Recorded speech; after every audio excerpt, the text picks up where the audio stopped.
로마서 3장 23절로 25절 말씀입니다. 모든 사람이 죄를 범하였음에 하나님의 영광에 이르지 못하더니 그리스도 예수 안에 있는 속량으로 말미암아 하나님의 은혜로 값없이 의롭다 하심을 얻은 자 되었느니라. 이 예수를 하나님이 그의 피로써 믿음으로 말미암는 화목 제물로 세우셨으니 이는 하나님께서 길이 참으시는 중에 전에 지은 죄를 간과하심으로 자기의 의로우심을 나타내려 하심이니. 모든 만물을 창조하시고 주인 되시는 주님, 아담이 하나님께 범죄하고 하나님을 피하여 숨어 주님을 멀리 떠나간 것처럼 우리들도 죄로 인해 주님으로부터 숨으려 했고 그늘진 자리에 들어가고자 한 우리를 주님께서 먼저 찾아주시고 이끌어 주셔서 주의 얼굴을 바라볼 수 있도록 우리를 불러주시니 그 주님의 사랑과 은혜와 영광을 찬양합니다. 이 땅에, 이 지구상에 주님의 긍휼이 미치지 않는 곳이 없습니다. 아무리 찰흙 같은, 진흙 같은 어둠일지라도, 아무리 무거운 죄일지라도, 아무리 복잡하게 얽혀버린 과거일지라도 주님의 그 자비하심이 그 모든 곳에 스며듭니다. 주님의 그 빛이 임하여 죄의 어둠 속에서도 밝게 빛납니다. 주님, 우리의 힘이나 우리의 노력으로는 할 수 없는 그 일을 주님께서 주의 자비와 능력과 지혜로 구원의 역사를 이루시니 이것이 주의 선물이며 주의 영광이 나타난 것이며 우리는 그저 우리의 두 손을 벌려서 주님이 내려주시는 은혜를 받을 뿐입니다. 주님, 때로는 우리가 주님과의 그 사이가 너무나도 먼 것 같지만 주님은 언제나 변함없이 우리를 맞아주십니다. 주님께서 직접 사람으로 오셔서 이 어두운 세상에 빛을 보여주시고 선포해 주셨습니다. 우리의 눈먼 것을 열어주시고 우리를 영원한 생명의 집으로 인도하시는 그 주님의 진리와 자유의 빛을 우리가 바라봅니다. 주께서 십자가의 피로 우리의 죄를 덮어주시고 씻어주시고 단순히 가려주시는 것뿐만 아니라 완전히 없애어 주시고 우리를 의롭다 하여 주시는 그 주님의 사랑을 우리가 감사를 드립니다. 주님, 그 놀라운 진리로 우리가 이 땅에서 살게 하여 주시옵소서. 우리가 그 크신 은혜를 받았고 복음의 능력을 우리가 누리게 하셨사오니 우리가 다른 사람을 바라보는 데 있어서 말하는 데 있어서 우리가 살아가는 데 있어서 우리의 삶의 방식을 주님의 복음으로 바로잡게 하여 주시고 우리가 살아가는 그 모든 것을 다시 생각해 보게 하여 주시옵소서. 주님께서 주신 그 은혜를 우리가 가볍게 여기지 말고 생명으로 인도하는 그 길 위에서 주님의 빛을 따라 걷게 하여 주시옵소서. 자비하신 하나님, 특별히 사랑하는 모친을 잃은 우리 전성효 집사님 또 며느리 되는 박경호 권사님을 위해 기도합니다. 어, 전성효 집사님이 지금 집으로 돌아오고 있습니다. 하나님께서 그 마음을 위로하여 주시고 운전길을 하나님께서 지켜주시고 보호하여 주시고 온 가족이 함께 만나서 모여서 주님께서 모친을 통해 베풀어 주신 전선의 사모님을 통해서 베풀어 주신 그 사랑과 은혜를 온 가족이 함께 나누며 천국으로 인도하신 하나님의 사랑을 다시 한번 확인하며 위로하고 위로받는 복된 자리와 시간이 될 수 있도록 전성효 집사님의 가정을 하나님께서 지켜 주시옵소서. 예수 그리스도 이름으로 기도합니다. 아멘. 아멘.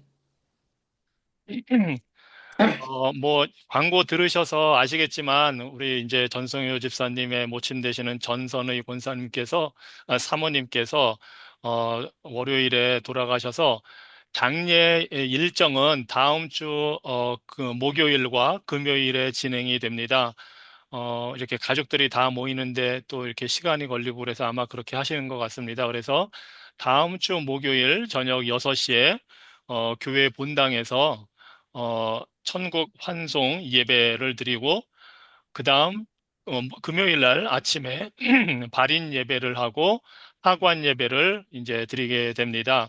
그래서 목요일 천국 환송 예배는 여수론 교회에서 주최를 하고 또 발인 예배는 제가 정확한 교회 이름을 지금 알지는 못하지만 아마 또 우리 전성현 집사님의 형제분 중에 다니시는 섬기는 교회에서 주관을 하시고 하관 예배는 우리 전성현 집사님이 우리 교회 섬기고 계시기 때문에 우리 새마음 교회에서 주관을 하게 됩니다. 그래서 하관 예배는 제가 인도를 하도록 하겠습니다.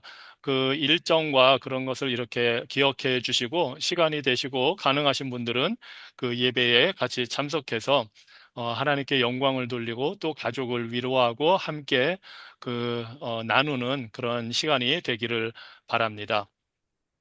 자, 오늘은 우리가 지난번에 조금 남은 부분이 있어서요. 창세기 28장 밑에 부분, 야곱이 꿈꾸고 나서의 반응을 우리가 이제 하지를 못해서 그 부분하고 그 야곱의 환상에 나타난 예수 그리스도 우리가 사다리 대신 예수님을 우리가 살펴보았는데 그거 말고도 또 중요한 부분이 있어서 예수님이 거기에서 어떻게 우리가 예수님을 발견할 수 있을지 야곱의 환상을 통해서 그것을 오늘 나누고 29장으로 들어가도록 하겠습니다. 야곱이 고향에서 지금 이제 가나안 땅을 떠나서 하란으로 이제 아내를 얻기 위해서 사실은 그런데 이제 형 에서의 그 노를 달래기 위해서 어떻게 보면 그 화로부터 피해서 지금 이제 하란으로 가게 됩니다. 가는 도중에 중간에 장소에서 잠을 자다가 꿈을 통해서 환상을 통해서 하늘에서 사다리가 땅에까지 내려와 있고 하나님의 천사들이 오르락내리락 하면서 여호와 하나님께서 나타나셔서 이 야곱에게 아브라함에게 이삭에게 하셨던 그 언약의 약속의 말씀을 확인시켜 주시는 그 환상을 이 야곱이 보게 됩니다. 그리고 그 환상을 통해서 하나님의 임재와 보호의 말씀을 듣고 하나님께서 땅과 자손을 번성하게, 땅을 주시고 자손을 번성하게 해주시겠다는 그 약속의 말씀을 듣고 하나님이 그 주신 복을 통해서 온 열방들이 복을 받게 될 거라는 그 약속을 받고 잠에서 깨어나게 됩니다. 그래서 16절에 보면 잠에서 깨어나서 야, 이곳에 하나님이 계시는구나 하고 두려워하며 하나님께 경배를 합니다. 돌베개라고 우리가 흔히 말하는데 그 돌을 세워서 거기에 기름을 붓고 그곳에서 하나님을 경배하고 서원을 하고 맹세를 합니다. 그런데 이제 그곳 이름을 19절에 보니까 원래 그 장소의 이름, 그곳에 이제 아마 근처에 성이 있었던 모양인데 그 이름이 루스라고 합니다. 러즈라고 영어로 하는데 그곳을 나중에 어, 야곱이 하나님을 만나고 나서 야, 이곳이 과연 하나님이 계신 곳이구나. 그래서 하나님의 집이라는 그 이름으로 부르게 됩니다. 그래서 베스엘, 베스가 집이라는 뜻입니다. 엘은 엘로힘, 하나님이고, 그래서 원래 그 지명 이름이 루스라는 곳이었는데, 베델이라는 곳으로 이제 그 이름도 나중에 사람들이 바꿔 부르게 됩니다. 흥미로운 것은 이 루스라는 지명의 뜻이 돌이키다, 벗어나다 이런 뜻이라고 합니다. 그래서 이제 비유적으로는 이렇게 벗어나는 거니까 뭔가 교활하게 속이다라는 뜻이 있다고 합니다. 참, 이 야곱의 이 이름과 어떻게 보면 딱 어울리는 그런 지명이었습니다. 바로 속이는 자, 그런 야곱이 이 장소에서 하나님을 만나고 나서 그 장소의 이름을 하나님이 임재하시는 집이라고 이름을 짓는 것을 보게 됩니다. 이런 이름에서 상징하듯이 나타내듯이 이제 야곱도 속이는 자에서 하나님과 함께 동행하는 자로 변화되는 하나님을 향해서 살아가는 자로 이제 바뀌는 터닝 포인트가 이 장소, 이 시점이라는 것을 우리가 알 수 있습니다. 그런데 이날 하룻밤에 이런 환상을 보고 꿈을 봤다고 해서 사람이 정말 180도 확 달라지면 좋겠지만 야곱의 경우는 그렇지 않았습니다. 물론 어떤 사람들은 하나님을 강하게 만나고 나서 180도 변하는 사람이 있습니다. 사도 바울과 같은 경우가 그러지요. 그 경우지요. 그 담에색으로 예수님 믿는 예수님의 제자들을 잡으러 감옥에 가두러 가다가 부활하신 주님을 만나고 나서 거기에서 완전히 변화가 돼서 180도로 달라져서 하나님께 헌신하는 사람이 됩니다. 그런 경우도 있지만 이 야곱은 이제 이곳이 시작점입니다. 야곱의 변화가 본격적으로 시작돼서 앞으로 20년 동안 그 타양살이를 하면서 변화가 계속되고 그 이후에도 야곱은 계속해서 조금씩 조금씩 변화되어가는 모습을 보입니다. 이것이 우리들의 여정이기도 합니다. 신앙의 여정. 어떤 사람은 한순간 헌신하고 과거의 삶을 완전히 끊어버리고 돌이키는 사람이 있고 참 부럽지요. 그리고 그것도 역시 하나님의 은혜이면서 하나님의 그 사람을 향한 계획과 뜻이 있기에 가능하다고 생각하고 또 그만큼 그 사람도 결단을 내려야 하는 거고 또 이렇게 야곱처럼 어떻게 보면 이 참 쉽게 바뀌지 않는 모습을 가지고 살아가는 사람도 있습니다. 어떠한 그 모습으로 영적인 상태에 있든지 하나님이 택한 자는 하나님이 끝까지 책임지고 끌고 가십니다. 하나님이 이미 야곱을 엄마 뱃속에 있었을 때부터 아니 그 이전에 선택하여 부르셨기 때문에 금방 변하지 않는다 할지라도 하나님이 야곱을 이제 변화시켜 가십니다. 자, 이렇게 하나님의 그 놀라운 그 임재와 보호의 약속을 체험한 야곱이 놀라서 아침에 일어나서 하나님을 경배하면서 소원을 합니다. 20절에 보니까 야곱이 소원하여 이르되 하나님이 나와 함께 계셔서 내가 가는 이 길에서 나를 지키시고 먹을 떡과 입을 옷을 주시어 내가 평안히 아버지 집으로 돌아가게 하시오면 여호와께서 나의 하나님이 되실 것이요 내가 기둥으로 세운 이 돌이 하나님의 집이 될 것이요 하나님께서 내게 주신 모든 것에서 10분의 1을 내가 반드시 하나님께 드리겠나이다 하였더라 합니다. 이 내용은 야곱이 맹세하고 하나님께 서원하는 겁니다. 그래도 아브라함, 이삭, 야곱 모두 하나님의 그 나타나신 모습을 볼 때에 이런 믿음의 반응을 하고 있습니다. 그 하나님을 경배하고 있고, 아, 내가 어떻게 하나님을 섬겨야겠구나 하고 지금 반응을 보이고 있는 겁니다. 이 야곱의 서원은 크게 두 부분으로 나눌 수 있는데요. 하나님께 간구하는 것입니다. 먼저. 그리고 나서 하나님이 이런 것을 해주시면 제가 이렇게 하겠습니다 하고 약속을 하는 내용으로 되어 있습니다. 그래서 어, 간구하는 거에는 세 가지가 들어 있는데요. 하나님께서 나와 함께 계셔서 나를 지켜주시고, 즉 하나님의 보호의 그 임재 그것을 해주시옵소서 하고 간구하는 겁니다. 그리고 먹을 것과 입을 옷을 주시옵소서, 필요한 것을 공급해 주시옵소서 하고 간구합니다. 그리고 집에 무사히 돌아오게 해 주시옵소서 하고 이 세 가지 내용을 간구를 합니다. 하나님이 이렇게 다 해 주시면 제가 그 하나님을 온전히 섬기겠습니다. 즉, 하나님이 여호와께서 내 하나님이 되실 것입니다. 이 말은 제가 하나님을 온전히 섬기겠습니다 하고 하나님께 대한 헌신을 지금 약속을 하고 있는 겁니다. 그리고 또 이 돌이 있는 이곳을 하나님의 집으로 삼겠습니다. 이곳을 하나님께 바치겠다 하고 약속을 하고 있고 이제 11조를 드리겠습니다 하고 약속을 하고 있습니다. 아브라함, 이삭과는 또 다른 반응을 지금 야곱이 보이고 있는데 어떻게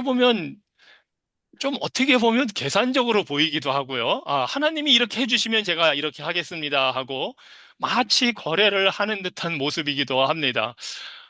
야곱의 그 성격에 딱 맞는 반응이라고 보여집니다. 아마 아브라함이나 이삭은 이런 식으로 좀 거래하듯이 하나님께 하지는 않았고 않았을 텐데 이게 이제 야곱의 말하자면 성격이고 기질이고 특징이라고 할 수가 있습니다. 그런데 이 야곱의 이러한 맹세 서원이 단순히 거래를 위해서 그렇게 하는 것만은 아닙니다. 왜냐하면 이 야곱의 간구의 내용은 사실은 이미 하나님이 꿈에서 약속하신 내용들입니다. 그러니까 자신이 뭐 조건을 따로 내걸고 이렇게 해주십시오 한 게 아니고 하나님이 약속하신 대로 그것을 다 저에게 이루어 주십시오 하고 하나님의 말씀을 붙들고 그 말씀을 가지고 간구를 하고 있는 겁니다. 그런 면에서 단순히 계산적으로 거래를 하는 모든 거짓 종교에서 하듯이 그렇게 한 내용이 아님을 우리가 알 수가 있습니다. 이것이 이제 하나님 중심의 진정한 참된 종교와 인간 중심의 거짓 종교의 차이입니다. 거짓 종교는 인간 중심은 내가 원하는 걸 해달라고 간구합니다. 하나님이 해주시겠다고 하는 거를 구하는 게 아니라 내가 원하는 걸 해주시면 이렇게 하겠습니다 하고 지금 거래를 하는 거죠. 그게 모든 거짓 종교의 특징입니다. 하지만 야곱은 기질이 그렇고 이 사람의 성격이 그런 면이 있지만 그럼에도 불구하고 하나님의 약속의 말씀을 가지고 다시 간구하는 기도를 하는 겁니다. 그런 면에서 이 야곱의 이 맹세와 서원은 믿음으로 하는 일입니다. 하나님의 약속에 근거한 것이고 그런 하나님의 약속에 근거해서 자신이 하나님께 헌신하겠다고 합니다. 11조 하는 것도 사실은 아브라함이 먼저 시작을 했으니까 야곱은 그 아브라함의 본을 따라가고 있는 것입니다. 그리고 11조의 의미가 무엇입니까? 모든 것이 하나님께로부터 왔다는 것을 인정하는 표시입니다. 10분의 1을 드림으로써 이 모든 것이 하나님이 주신 것임을 내가 인정하고 믿음으로 하나님께 감사의 표시로 드리는 것이니까 지금 야곱은 그 성격과 기질이 속임수가 아직도 남아있고 할지라도 하나님을 만난 놀라운 체험의 그 현실 앞에서 자신의 마음을 담아서 지금 하나님께 간구하고 약속을 하고 있습니다. 이 간구의 약속 맹세가 이루어지는 데는 20년이 걸립니다. 하나님도 정말 야곱을 오래 참아주시고 야곱도 그 20년 기간 동안 연단을 받아가면서 인내하면서 하나님의 약속이 어떻게 이루어지는가를 20년 동안 보고 체험하고 하나님께 매달리는 믿음을 갖게 됩니다. 그래서 20년 후에 돌아오면서 브니엘이라는 장소에서 하나님이 보낸 천사, 곧 하나님과 만나서 밤새도록 씨름하며 하나님께 매달립니다. 인내로 연단을 받아 이 야곱이 20년 동안 성숙했다는 것을 보여줍니다. 그리고 야곱은 갈수록 내가 하나님을 붙들지 않으면, 내가 믿음으로 하나님을 따르지 않으면 나의 삶이 가능하지 않구나 하는 것을 깨닫게 되었다는 것을 우리가 알 수 있습니다. 자, 이렇게 해서 이제 28장은 우리가 마치게 되는데요. 지금 우리가 읽은 이런 부분이라든가 가령 17절에 이 야곱이 꿈을 꾸고 나서 잠에서 깨어나서 두렵도다 이곳이여 이것은 다름 아닌 하나님의 집이요 이는 하늘의 문이로다 하고 고백을 하는 장면이 나옵니다. 아마 눈치채셨겠지만 지난주에 하신 분들은 이 하나님의 집, 하늘의 문, 이 모든 이런 표현들이 사실은 우리가 신약을 통해서 예수 그리스도를 나타내고 있다는 것을 알 수가 있습니다. 뭐 물론 성경의 구약에 나오는 모든 문이 다 예수님을 표시하고 그런 건 아닙니다. 그런데 특히 이 장면에서는 의미가 있습니다. 하나님의 집이라는 이 표현도 의미가 있습니다. 그래서 우리가 이제 그 이 하나님의 집이요 하늘의 문이로다 하는 표현에 나타난 예수 그리스도에 대한 그 예표를 우리가 보려고 합니다. 먼저 문이 되신 예수님, 우리가 지난번에도 이런 얘기를 좀 나눴었는데요. 예수님께서 말씀하셨지요. 요한복음 10장 7절로 9절에서 그러므로 예수께서 다시 이르시되 내가 진실로 진실로 너희에게 말하노니 나는 양의 문이라 내가 문이니 누구든지 나로 말미암아 들어가면 구원을 받고 또는 들어가며 나오며 꼴을 얻으리라. 예수님께서 직접 말씀하셨습니다. 그리고 우리가 이 예수님께서 사다리를 언급하신 요한복음 1장의 내용을 통해서 우리가 지난번에 살펴본 대로 하면 예수님께서 이렇게 당신께서 야곱의 이 환상에 나타난 사다리를 언급을 하시고 문이라고 말씀하시고 뒤에 보면 우리가 알게 되겠지만 또 돌로 표현되는 예수님, 베델이 되시는 예수님, 하나님의 집이 되시는 예수님 이 모든 게 이 야곱의 이 사건과 다 연결이 돼 있음을 우리가 알 수 있습니다. 요한복음 1장에서 예수님께서 그 예수님 당신이 그 하늘에서 천사들이 오르락내리락 하는, 말하자면 사다리가 되기도 하고, 또 야곱의 모습이 되기도 하는, 그래서 참 이스라엘 사람이심을 예수님이 보여주셨거든요.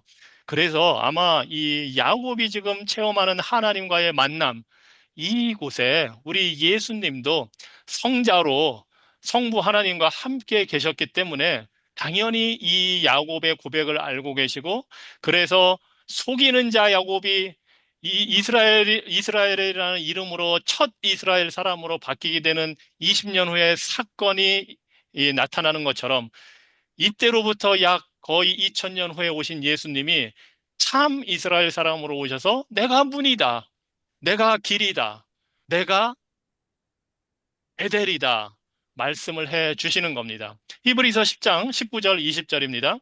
그러므로 형제들아, 우리가 예수의 피를 힘입어 성소에 들어갈 담력을 얻었나니 그 길은 우리를 위하여 휘장 가운데로 열어놓으신 새로운 살 길이요 휘장은 곧 그의 육체니라. 예수님께서 양의 문이 되신다고 하셨는데, 문 들어가는 그 통로가 되시는데, 어떻게 그 문이 되셨느냐? 예수님의 피로 하나님께 나아가는 길을, 휘장을 찢어서 그 길을 열어 놓으셨다고 합니다. 예수님이 우리의 문이십니다. 하나님께 나아갈 수 있는 길이 되시고 문이 되어 주셨습니다. 그뿐만이 아니라 우리가 지난번에도 본 것처럼 우리 예수님은 자신이 돌이라고 하십니다. 베드로 사도를 통해서 이 말씀을 주십니다. 베드로전서 2장 4절로 6절. 사람에게는 버림받아 되었으나 하나님께는 택하심을 입은 보배로운 산돌이신 예수께 나아가. 예수님이 산돌이십니다. 버림받았지만, 죽었지만 부활하셨기 때문에 살아있는 돌이십니다. 리빙 스톤입니다. 야곱은 자신이 하룻밤 자기 위해서 그 돌을 세워놓고 베개로 삼았고 그 돌 위에 기름을 붓고 하나님께 경배했는데, 바로 그 야곱에게 그 돌이 있었던 것처럼 우리에게는 예수님이 살아있는 돌, 그냥 무생물 돌이 아니라 산돌이라고 하십니다. 그러면서 너희도 산돌같이 신령한 집으로 세워지고 예수 그리스도로 말미암아 하나님이 기쁘게 받으실 신령한 제사를 드릴 거룩한 제사장이 될지니라 합니다. 예수님이 돌이실 뿐만 아니라 우리는 그 예수님이라는 살아있는 돌 위에 세워지는 집이라고 합니다. 그래서 그 집에서 예수님 위에 세워진, 기초돌 위에, 코너스톤 위에 세워진 예수님의 집, 곧 베델, 성전을 우리가 이루게 되고, 그곳에서 우리는 제사장의 사명, 제사장의 역할을 하게 된다는 것입니다. 제사장이 어떤 역할을 합니까? 하나님과 사람 사이에서 사람들을 대표해서 하나님께 제사를 드리는 그 역할을 하는 겁니다. 그런데 우리가 이제 우리의 구약에서처럼 누가 나를 대신해서 해주는 게 아니라 우리가 직접 하나님께 나아가 예배를 드리고 하나님을 만날 수 있는 그런 제사장의 역할을, 그런 처지를 우리가 갖게 되었다는 겁니다. 어떻게? 예수 그리스도를 통해서 예수님께서 하나님께 직접 나갈 수 있는 문을 열어주셨으니 우리는 이제 다른 인간 제사장이 필요 없습니다. 그냥 우리가 하나님께 나가서 우리의 것을 아뢰고 예배하고 기도하고 다른 사람들을 위해서 우리가 아뢰일 수가 있습니다. 6절입니다. 성경에 기록되었을 때 보라, 내가 택한 보배로운 모퉁이 돌을 시온에 두노니 그를 믿는 자는 부끄러움을 당하지 아니하리라 하였으니, 하나님께서 예수님을 모퉁이 돌로 시온에, 예루살렘에 두었다 하십니다. 그래서 이 야곱의 이 꿈 환상에서 우리는 돌이신 예수님을 또 볼 수가 있습니다. 이제 베델이신 예수님, 하나님의 전이신 예수님이심을 우리가 또 볼 수가 있습니다. 요한복음 2장입니다.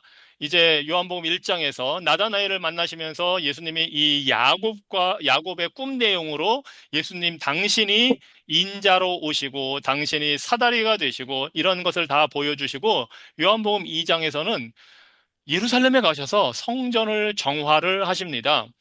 이 공관복음, 마테마가 누가복음에서는 예수님이 성전을 정화하시는 일이 예수님이 잡혀 죽으시기 바로 그 전주에 그 주간에 하시는 일로 나와 있습니다. 그런데 요한복음에서는 예수님의 사역이 시작된 지 얼마 안 돼서 요한복음 2장에서 예수님이 성전을 정화하시는 모습이 나옵니다.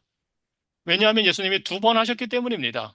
사역 시작하실 때에 요한복음에서 기록한 것처럼 예루살렘에 처음에 올라가셔서 성전을 한번 정화를 하셨고, 그때는 이제 유대인들이, 이 종교 지도자들이 예수님이 이제 막 등장을 했으니 충격을 좀 받았지만 그러려니 하고 넘어갔죠. 그런데 이제 3년 공생애를 다 하시고 공관복음에서 말하는 것처럼 예수님께서 잡혀 돌아가시기 전에쯤 되면 예수님의 인기가 굉장히 많아졌고 많은 사람들이 예수님을 따라다니는 그 모습을 보고 유대 종교 지도자들이 경각심을 갖고 있었고 위협을 받고 있었고 적대감이 최고조에 달해 있어서 그때 예수님의 성전 정화를 보면서 이제 이 유대 종교 지도자들이 더 예수님을 잡으려고 하는 그런 모습이 나옵니다. 자, 요한복음에서 예수님이 이 말씀을 하십니다. 예수께서 대답하여 이르시되 2장 19절로 21절입니다. 너희가 이 성전을 헐라 예루살렘 성전을 가리켜서 내가 사흘 동안에 일으키리라. 유대인들이 이르되 이 성전은 46년 동안에 지었거늘 네가 3일 동안에 이렇게 일으키겠느냐 하더라. 그러나 예수는 성전된 자기 육체를 가리켜 말씀하신 것이라 합니다. 46년, 사실 그 훨씬 더 예수님이 부활 승천하신 그 다음 해까지 이 예루살렘 성전을 유대인들은 짓고 있었습니다. 그러니 그곳에 가서 예수님이 성전을 정화하시면서 이 성전을 헐라 하니까 이해를 못했지요. 그런데 예수님은 그 성전이 손으로 지은 것이 아니라 바로 당신 자신이심을 지금 보여주고 계시는 겁니다. 즉, 예수님이 하나님이 거하시는 전 성전이시라는 겁니다. 그래서 예수님은 베델이십니다. 하나님은 손으로 지은 그곳에 만족하시는 분이 아닙니다. 하나님이 지으신 곳에 예루살렘 성전, 솔로몬이 지은 성전에 임하셨지만 이스라엘 백성들이 범죄했을 때 하나님의 영광이 그곳을 떠났습니다. 그리고 마침내 바벨론의 포로가 되었고 성전은 다 폐허가 되었습니다. 그 모습을 에스겔 선지자는 하나님의 영광이 떠난 성전의 모습을 보여줍니다. 하나님 그 천사, 하늘에서 내려온 그러한 천사의 모습, 그 수레바퀴 이런 것이 예루살렘 성전에 있다가 올라가서 다른 곳으로 동방으로 옮겨간 그 모습을 에스겔 선지자는 환상을 통해서 봅니다. 하나님의 영광이 떠난 성전의 모습을 보여줍니다. 하나님의 영광이 떠나면, 하나님의 임재가 떠나면 그것은 그냥 건물일 뿐이지 성전이 아닙니다. 그래서 예수님이 오셔서 이 성전을 헐라 하실 때는 하나님의 영광이 떠나고 거짓 종교인 유대 종교 지도자들로 가득 찬 그곳에 어떠한 심판이 임할 것인지를 말씀하시면서 당신이 바로 성전이라는 것을 알려주시고 그 성전으로 오신 예수님이 십자가에서 죽으셨다가 3일 만에 살아나심으로써 예수님을 믿는 자들이 성전이 된다는 것을 이제 보여주시는 것입니다.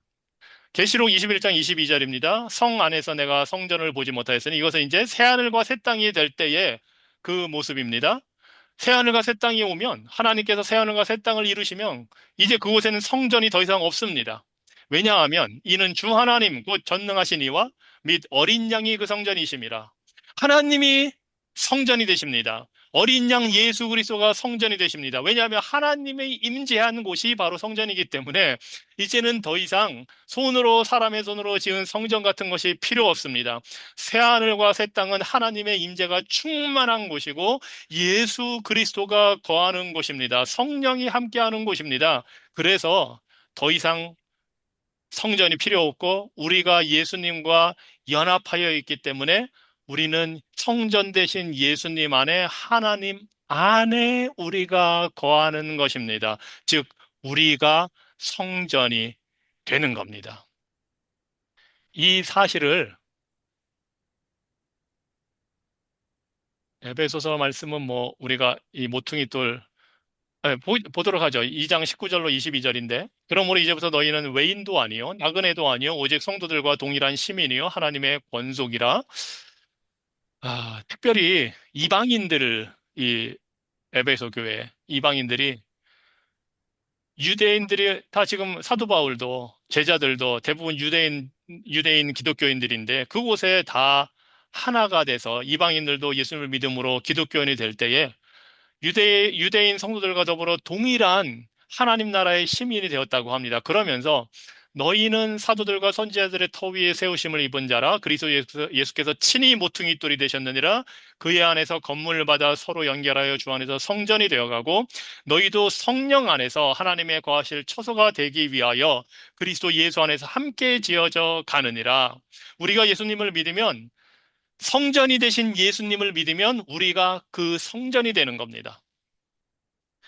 예수님은 우리의 머리가 되시고, 즉, 교회의 머리가 되시고, 우리는 예수 그리스도의 몸된 교회를 이루는 지체가 돼서 다 우리가 서로 연결해서 모퉁이 돌 대신 예수님 위에서 서로 다 모퉁이 돌 위에 사도들이 그 기초가 되고 우리는 그 위에 건물을 세워가는, 우리는 벽돌입니다. 우리는 내장재입니다. 우리는 그 안에 인테리어는 마찬가지인 겁니다. 서로 함께 연결이 되어서 그리스도의 몸된 교회, 성전이 되어 간다고 합니다. 그리고 이 성전은 마침내 예수께서 오셔서 모든 것을 심판해서 다 회복하시고 심판하셔서 모든 악한 자들과 마귀와 귀신들을 지옥에 가두시고 하나님께서 새하늘과 새 땅을 이루시면 이런 눈에 보이는 성전 없이 우리 자체가 하나님과 예수 그리스도와 함께 거하는 성전이 되는 겁니다. 그래서 고린도전서 3장 16절, 17절도 사도 바울이 이렇게 얘기합니다. 너희는 너희가 하나님의 성전인 것과 하나님의 성령이 너희 안에 거하시는 것을 알지 못하느냐? 누구든지 하나님의 성전을 더럽히면 하나님이 그 사람을 멸하시리라. 하나님의 성전은 거룩하니 너희도 그러하니라. 여기서 너희는 한 사람 개인을 말하는 것이 아니라 교회 전체, 교인들, 성도들 전체를 말하는 겁니다. 물론 고린도전서 6장에서는 같은 내용으로 개인마다 다 하나님의 성전이라고 합니다. 그러니까 우리는 개인으로서도 성령이 우리 안에 거하시는 우리 각 개인이 성전이면서 우리가 모이는 교회 역시 성전이라고 하는 겁니다. 그래서 그 성전을 더럽히면, 죄로 더럽히면 하나님이 그 사람을 멸하신다. 특별히 여기에서는 지금 교회를 말하거든요. 교회를 더럽히면 하나님께서 멸하신다 합니다. 왜냐하면 성령이 거하시는 거룩한 곳이 바로 그리스도의 몸인 교회이기 때문입니다. 그래서 우리가 하나님의 교회, 그리스도의 몸된 교회의 거룩과 순결을 지키기 위해 말씀 위에 굳게 서야 합니다.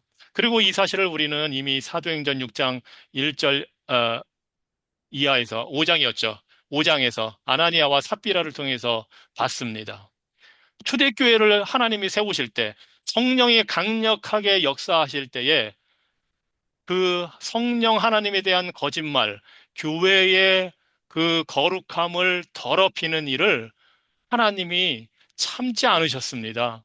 멸하셨습니다. 교회가 거룩해야 하기 때문입니다. 그 교회가 거룩하지 못하면 하나님의 영광이 떠납니다. 그것이 구약 이스라엘 백성들에게 나타났던 역사입니다. 하나님의 임재의 표시인 속죄소가 있고 하나님의 율법이 있는 그 성전, 지성소. 그런데 제사장도 타락하고 선지자들도 타락하고 왕도 타락하니 온 백성들이 다 지도자들처럼 똑같이 타락해서 하나님 앞에서 불의를 행하고 우상을 섬기고 불순종하고 사회의 불의가 횡행하면 하나님이 그 백성들을, 그 성전을 멸하십니다. 하나님의 영광이 떠나고 기근이 닥쳐오고 전염병이 돌고 적이 쳐들어오고 그래서 결국 심판을 받아 성전이 무너지게 됩니다.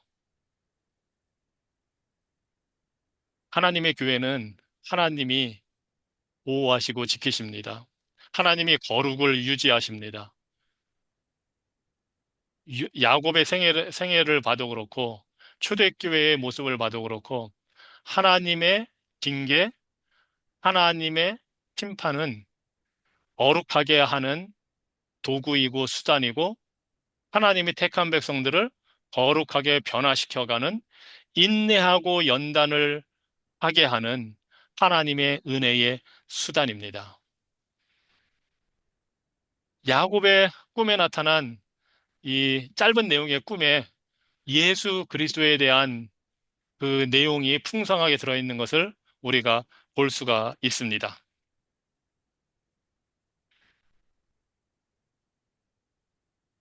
자, 야곱이 갈 길이 많습니다. 멀었습니다. 그래서 이제 야곱의 이 길을 따라서 우리가 좀 더 가도록 하겠습니다. 이제 29장으로 우리가 들어가도록 하겠습니다.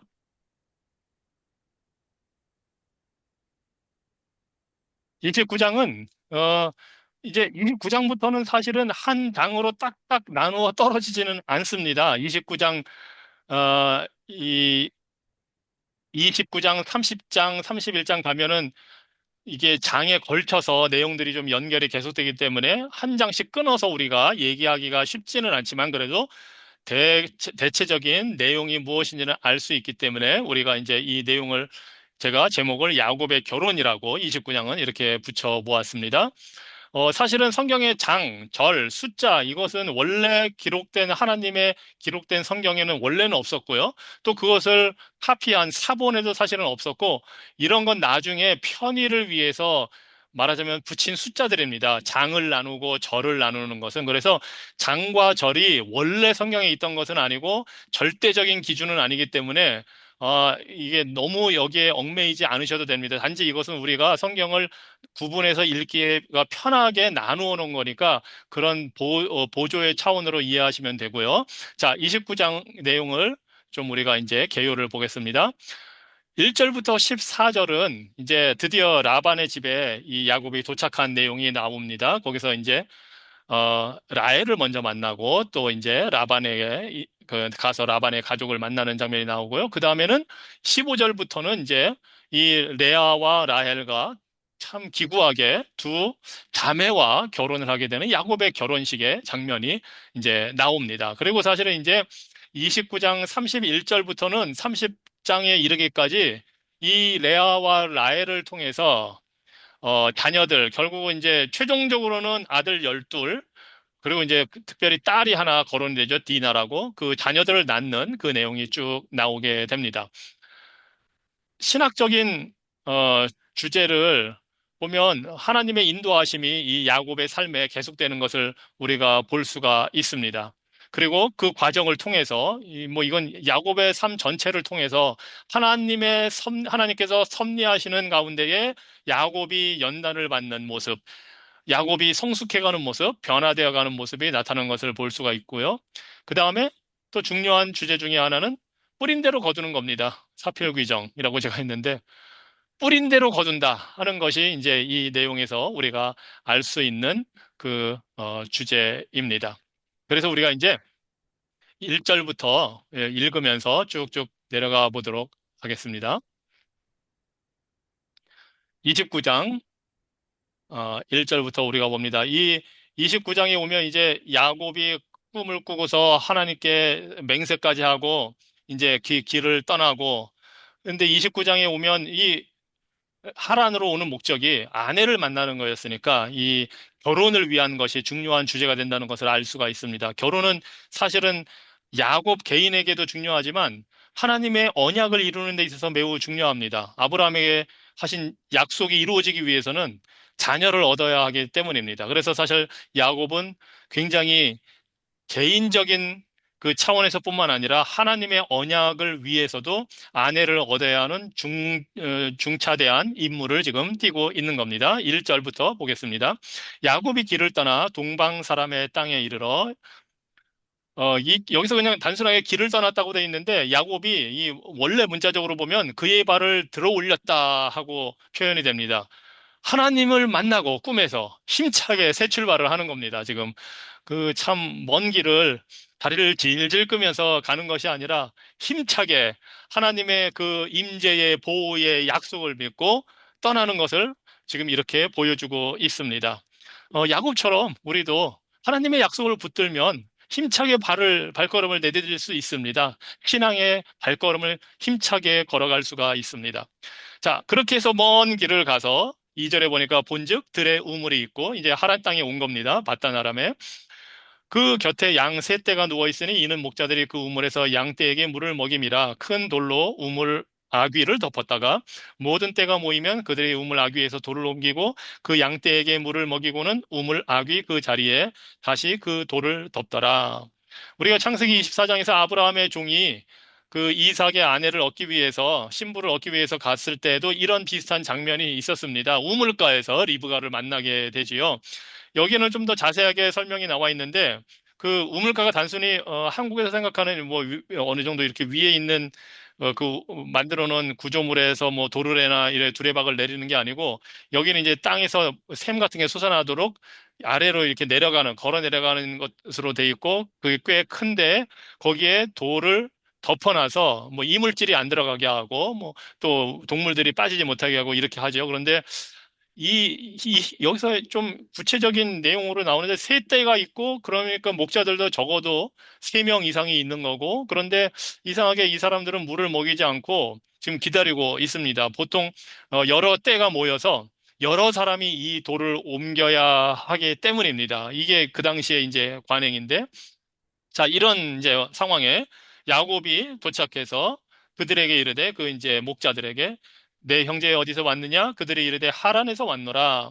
야곱이 그들에게 이르되 너희가 나홀의 손자 라반을 아느냐? 그들이 이르되 아노라. 야곱이 그들에게 이르되 그가 평안하냐? 이르되 평안하니라. 그의 딸 라헬이 지금 양을 몰고 오느니라 하고 이제 드디어 라헬이 등장하는 것을 소개를 하고 있습니다. 그러니까 이 우물은 아브라함의 종이 리브가를 만나는 그 장면, 그런 현장이기도 했고, 역시 야곱이 이제 라헬을 만나게 되는 장소임을 여기서 보여주고 있습니다. 하나님이 인도하신다는 것을 또 우리가 볼 수 있습니다. 아브라함의 종을 리브가가 만날 수 있도록 하나님이 그때 마침 도착해서 만나게 하신 것처럼 지금도 보면 이제 야곱이 라헬을 만날 수 있도록 하나님이 이렇게 인도하시는 것을 볼 수 있습니다. 7절 야곱이 이르되 해가 아직 높은즉 가축 모일 때가 아니니 양에게 물을 먹이고 가서 풀을 뜯게 하라. 야곱이 이제 이 목자들에게 이 제안을 하는 겁니다. 야곱이 보기에 목자들이 그냥 놀고 있는 것 같이 보였기 때문에 아니 빨리 물 먹이고 가서 풀을 뜯게 하지 왜 이러고 있느냐 하는 겁니다. 8절에 그들이 이르되 우리가 그리하지 못하겠노라 때가 다 모이고 목자들이 우물 아귀에서 돌을 옮겨야 우리가 양에게 물을 먹이느니라. 음, 이, 이 장면을 보면 야곱하고 이 목자들하고 좀 성격이나 여러 면에서 대조가 되는 것을 볼 수가 있습니다. 야곱은 뭐 아주 그냥 적극적입니다. 뭐 아주 좋은 쪽으로 보면 근면하고 뭐 끊임없이 일하고 알아서 막 그 일을 나서서 하는 어떻게 보면 그런 사람이고 이 장면에서 보면 근데 이제 이 목자들은 뭐 글쎄요 뭐 그냥 돈을 받으면서 해서 그런지 모르겠지만 그렇게 열심히 일하는 그런 모습으로 보이지는 않습니다. 그래서 아무튼 여기에서는 야곱의 성격이나 또 야곱의 이런 면을 대조를 통해서 보여주고 있습니다. 9절. 야곱이 그들과 말하는 동안에 라헬이 그의 아버지의 양과 함께 오니 그가 그의 양들을 치고 있었기 때문이더라. 자, 라헬도 이 야곱의 어머니 리브가처럼 양을 치는 이런 역할을 지금 하고 있습니다. 야곱이 그의 외삼촌 라반의 딸 라헬과 그의 외삼촌의 양을 보고 나아가 우물 아귀에서 돌을 옮기고 외삼촌 라반의 양떼에게 물을 먹이고 이 야곱이 지금 대단한 지금 힘을 보여주는 겁니다. 목자들은 여러 사람이 올 때까지 기다려서 그렇게 하겠다고 하는데 지금 야곱은 그냥 달려들어서 이 라헬을 보고서 아마 이때부터 첫눈에 이 야곱이 라헬한테 반했을 가능성이 크죠. 그러니까 그냥 나가서 돌을 그냥 옮기면서 굉장한 힘을 보여주고 남성미를 과시를 하면서 지금 어떻게 보면 라헬에게 좋게 보이기 위해서 최선을 다하는 아주 적극적인 열정적인 모습을 지금 보여줍니다. 아무튼 이 모든 모습이 아브라함의 종이 창세기 24장에서 리브가를 만날 때 그것과 또 묘하게 겹칩니다.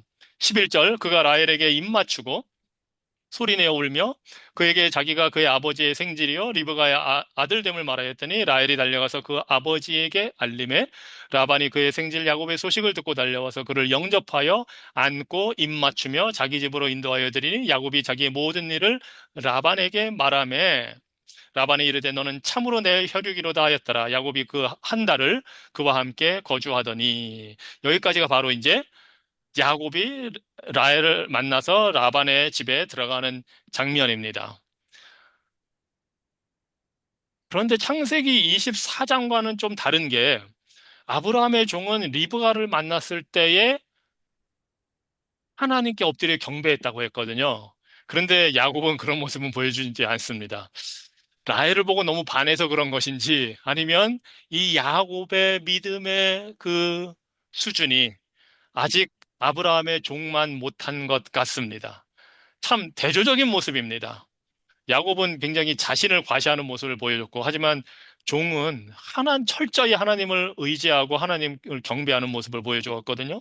자, 그리고 또, 그렇지만 비슷한 것은 라반이 와서 이제 그 아브라함의 종을 막 환영한 것처럼 이 야곱을 환영합니다. 안고 입 맞추고 자기 집으로 데려갑니다. 아마 라반은 아브라함의 종을 만났던 경험도 있고, 이번에 또 이 야곱이 왔다는 소리를 들으니까 이 라반은 좀 재물욕이 많은 사람이거든요. 또 다른 기회라고 생각을 했을 가능성이 큽니다. 그래서 야곱을 환대하고 환영하고 입을 맞춰주고 집안으로 데려갑니다.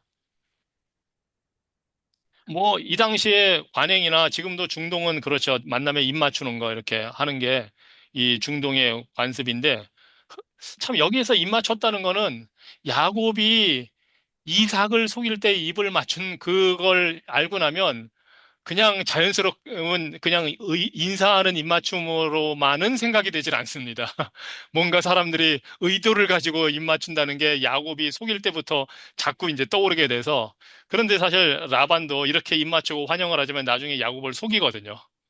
참 이게 그냥 평범해 보이는 인사, 관습이 그 안에 그 사람들의 욕망, 뭐, 여러 가지 생각이 다 담겨 있는 것을 우리가 이제 힌트를 얻게 됩니다. 물론, 우리 그리스도인은, 숨은 의도를 가지고 이렇게 환영하고 그러지는 않지요. 신약에서 계속 나오고, 이 사도행전에서 나오듯이 환대하는 것, 더군다나 낯선 자까지도 받아들이는 것, 환영해 주는 것이 우리 그리스도인들이 사실은 해야 할 일입니다. 무슨 숨은 의도를 가지고 저 사람이 나한테 뭘 해줄까를 기대하고서 그런 걸 바라고 입맞추고 환영하는 것이 아니라 그런 것과 상관없이 그 사람을 있는 그대로 받아들여 주는 것. 그리고 그것이 성경이 말하는 환대이고 사실은 기독교 역사에서 이것이 아주 좋은 전통이 되어 있습니다. 자, 이렇게 해서 이제 라반의 집에서 이 야곱이 거하게 됩니다. 야곱이 이 하나님의 약속을 믿고 사닥달의 환상을 보고 이제 이 라반의 집에 왔지만 이제 있는 건 한 달밖에 되지 않았지만 앞으로 야곱은 많은 것을 배워야 합니다. 특히 만만치 않은 이 라반이라는 사람을 만나서 자신이 과거에 했던 것과 똑같은 일을 이제 계속 당하게 됩니다. 라반의 속임수를 당하게 되고, 그런데 자신은 라반의 집에 지금 의탁하고 있는 입장이니 자신 마음대로 또 할 수는 없습니다. 말하자면 갑과 을의 관계에서 라반이 갑이 된 거고 자신은 을이 되었고 더군다나 이제 라헬을 보고 사랑에 빠졌으니 어떻게든 그 사랑하는 여인을 얻어야 되는 이 야곱의 입장에서는 자신이 마음껏 속임수를 써서 자신에게 유리하게 할 수도 없습니다. 그런 아주 참 막다른 상황에 하나님이 그를 집어넣어 주셨습니다. 왜냐하면 야곱이 겸손을 배워야 되고 믿음 안에서 자라야 되고 성숙해져야 되기 때문입니다. 그러면서 자신의 속임수로 이루려 하는 그런 인간적인 생각, 인간적인 힘과 지혜를 의지하던 태도를 버려야 되기 때문에 하나님이 지금 야곱을 그렇게 만들기 위해서 이런 상황에 넣어 주십니다. 그리고 이제 이 야곱이 우물에 돌을 치우는 이 장면을 통해서는 바로 여행 그 꿈에서 하나님을 만나고 나서 돌베개를 그 태워서 맹세한 것과 연결이 되는 것임을 우리가 알 수가 있습니다. 돌 해서 이 이 히브리어로 이 글을 읽는 말하자면 그 당시 이스라엘 백성들은 돌기둥 그리고 돌 그 우물에 있는 큰 돌 하면 벌써 이쪽 돌과 이쪽 돌 연상이 되면서 그 돌기둥을 통해서 보호하시는 하나님의 인도를 이 우물에 있는 돌을 옮겼다는 데에서도 깨닫게 되는 그런 연상의 효과가 있습니다. 그리고 이 놀라운 초인적인 힘을 발휘해서 한 것을 사실은 루터는 이게 성령께서 야곱에게 역사하셨기 때문에 마치 삼손이 하나님께서 성령께서 임재하실 때에 큰 힘을 발휘한 것처럼 이 야곱도 그렇게 했을 거라고 설명을 하는데 저도 동의합니다. 여러 명이 달려들어야 될 일을 이 야곱이 혼자 했기 때문입니다. 자, 이러한 야곱의 삶을 통해서 우리가 이제 하나님의 인도와 임재하시는 그러한 것을 보는데 하나님이 야곱을 이 상황에 넣어주셨다고 했거든요. 야곱의 성숙을 위해서 그것을 하나님의 섭리라는 관점에서 우리가 볼 수가 있습니다. 하나님의 섭리. 우리가 이 단어를 굉장히 많이 여러 번 들어봤습니다. 사실은. 하나님의 섭리, 그것이 무엇인지를 하나님의 이 성경 말씀을 통해서 오늘은 이제 살펴보고 마치려고 합니다.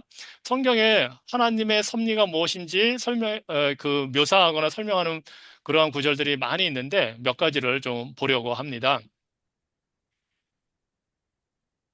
하나님이 악한 일이나 악한 행동, 심지어 죄조차도 하나님의 선한 목적을 위해서 쓰시는 것을 섭리라고 합니다. 그게 이제 대표적으로 창세기 50장 20절의 말씀인데요. 어떻게 보면 창세기 전체의 핵심, 중심, 요절이라고도 할 수가 있습니다. 당신들은 나를 헤아려 하였으나 지금 야곱이 국무총리가 돼서 그 애굽의 흉년 상황을 다 극복하게 한 후에 이제 가나안 땅에서 요셉이 가나안 땅에 있던 야곱과 그 형제들이 애굽으로 이제 이사를 오게 됩니다. 그리고 그곳에 정착하면서 살게 되는데 야곱이 거기서 숨을 거두고 나니까 요셉의 형들 그 10명의 형들이 요셉을 두려워합니다. 요셉은 권력자고 애굽의 총리가 되어 있고 자신들한테 보복을 하면 어떻게 할까 하고 막 떨면서 심지어 야곱의 유언이라고 조작까지 하면서 요셉을 설득하려 할 때에 요셉이 이 말을 하는 겁니다. 형들은 나를 헤아려 하였으나 하나님은 그것을 선으로 바꾸사 오늘과 같이 많은 백성의 생명을 구원하게 하시려 하셨나니. 요셉의 형들이 잘못한 그 악한 일조차도 하나님은 그것을 사용하셔서 약속의 백성을 구원하는 일을 하신다는 겁니다. 이것이 바로 하나님의 섭리입니다. 물론 요셉이 이런 일을 당할 때는 10대의 노예로 팔려가고 감옥에 갇히고 그 과정에서는 이런 하나님의 뜻을 알기 어려웠을 겁니다. 하나님이 왜 자신을 그런 어려운 상황에 그냥 놔두셨는지. 아니에요. 그래도 애굽에 포로로 잡혀가서 노예로 팔려가서 하나님이 함께 하셔서 또 잘 나가는 것 같다가 모험에 빠져서 감옥에 갇히고 뭐 그런 일이 반복되면서 요셉조차도 하나님이 어떻게 이 모든 것을 이루실까 몰랐겠지만 나중에 이것이 야곱의 신앙의 고백입니다. 하나님은 죄악된 일들을 통해서도 선을 이루십니다. 이것이 요셉의 고백입니다. 그리고 이것의 정점이 무엇이냐 하면 예수님의 십자가입니다.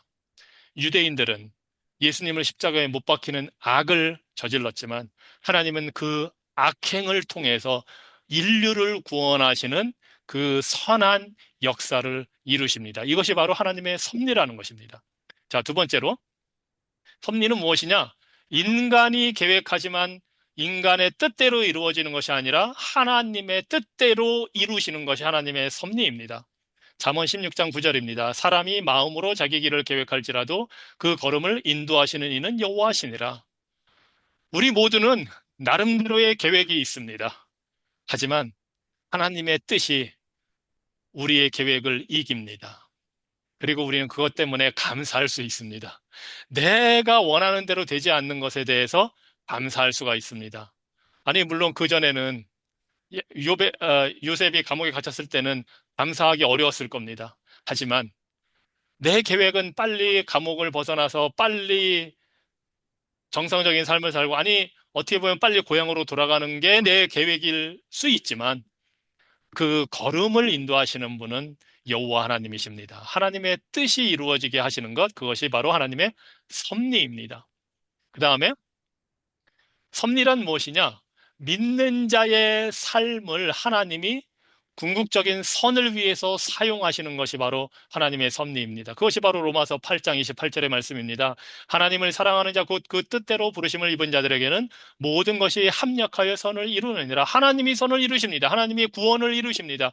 하나님이 교회의 유익을 이루십니다. 하나님이 성도들의 성숙을 이루십니다. 하나님이 우리의 성화를 이루시는 그것이 우리의 삶에서 그것을 이루시는 것이 하나님의 섭리를 통해서 하시는 것입니다.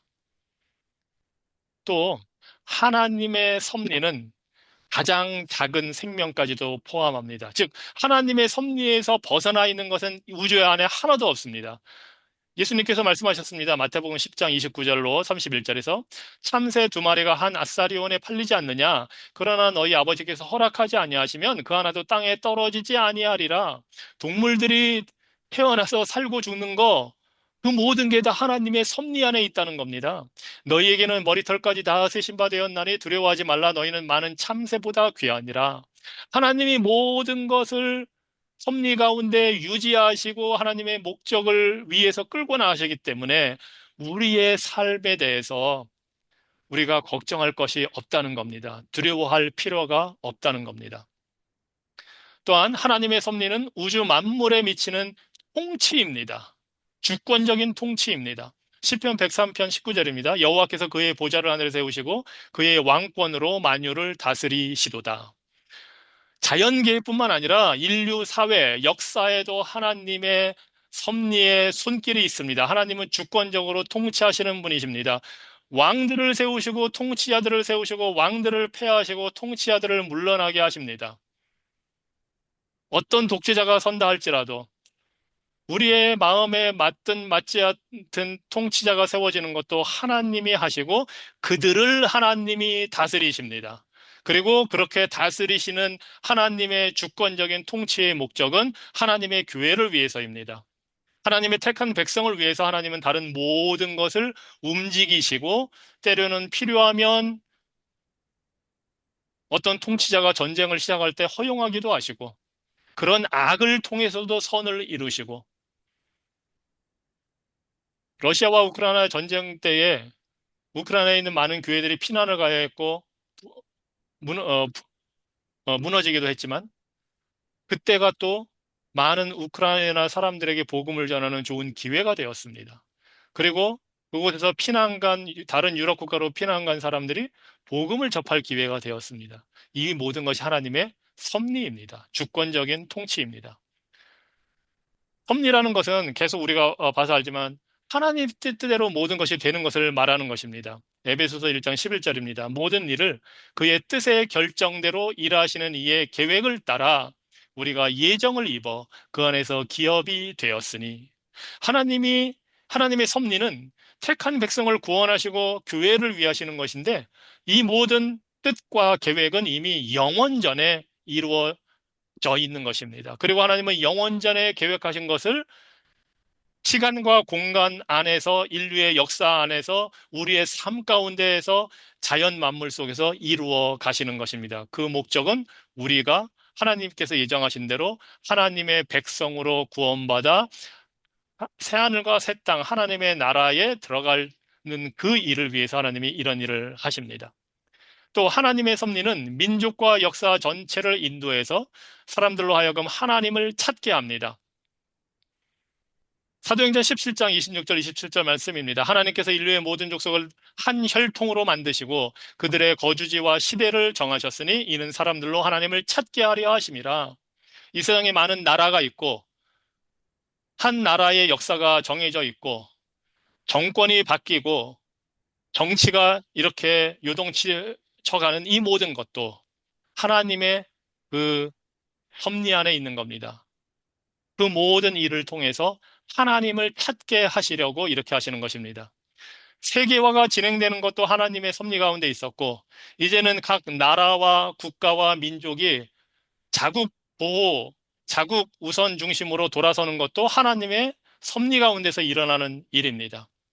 어떤 일이 일어나든지 하나님은 그 모든 것을 심지어 악한 일을 통해서도 선을 이루시고 택한 백성을 구원하십니다.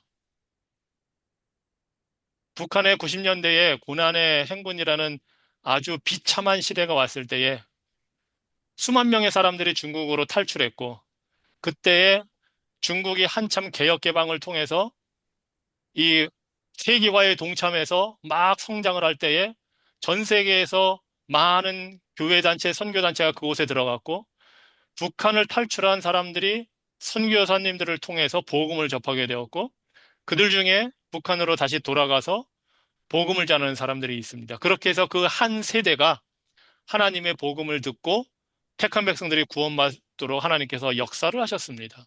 이 모든 것은 하나님을 찾게 하시려는 뜻입니다. 그러므로 어떤 권력도 하나님의 섭리를 거스를 수가 없습니다. 다니엘서 4장 35절입니다. 하늘의 군대와 땅의 사람들 가운데서 자기 뜻대로 행하시나니 하나님께서 심지어 군대도 하나님의 뜻대로 하시니 그의 손을 금하거나 그에게 이르기를 무엇을 하시나이까 할 자가 없느니라. 이스라엘 백성을 심판하시는 일을 위해서 바벨론 아수르를 쓰신 분도 하나님이시고 그들의 군대를 쓰신 분도 하나님이시고 인류의 모든 그 전쟁이나 모든 그런 것들도 인간이 악한 마음으로 일으키고 욕심과 욕망으로 그렇게 하지만 그 모든 것도 하나님의 섭리를 거스를 수가 없다는 뜻입니다. 하나님은 하나님의 뜻을 전쟁과 군대를 통해서도 이루십니다. 그렇기 때문에 고난과 축복 모두 하나님의 주권 아래 있습니다. 예레미야서가 3장 37절 38절입니다. 주의 명령이 아니면 누가 이것을 능히 말하여 이루게 할 수 있으랴? 화와 복이 지준 자의 입으로부터 나오지 아니하겠느냐? 하나님은 복도 주시고 화도 내리시는 구원도 하시고 심판도 하시고 고난도 주시고 하시는 분이십니다. 이 모든 것이 우리에게 임하는 모든 것이 하나님의 주권에 있고 하나님의 명령을 따라 이루어지는 일입니다. 그러므로 하나님의 뜻은 반드시 이루어집니다. 욥기서 42장 2절입니다. 주께서는 못하실 일이 없사오며 무슨 계획이든지 이루지 못할 것이 없는 줄 아오니. 이 하나님이 우리가 믿고 섬기는 하나님입니다. 기도하겠습니다. 전능하신 하나님, 언약을 지키시는 하나님, 뜻하신 바를 주권적인 능력으로 지혜로 이루시는 섭리하시는 하나님, 그 하나님이 우리의 하나님이 되어주시니 감사합니다. 그 하나님이 우리를 예정하시고 택하시고 부르셔서 회개하고 복음을 듣고 예수 그리스도를 믿게 하시고 예수 그리스도의 의로 우리에게 옷 입혀 주셔서 우리를 용서하실 뿐만 아니라 의로운 자라고 선언해 주시고 이제 우리가 예수님을 닮아 사는 예수 그리스도의 몸된 성전이 될 수 있도록 인도해 주셔서 감사합니다. 우리에게 성령을 보내어 주셔서 이 모든 구원을 이루시는 하나님의 섭리를 우리가 깨닫고 바라보고 믿음으로 살게 하여 주시니 감사합니다.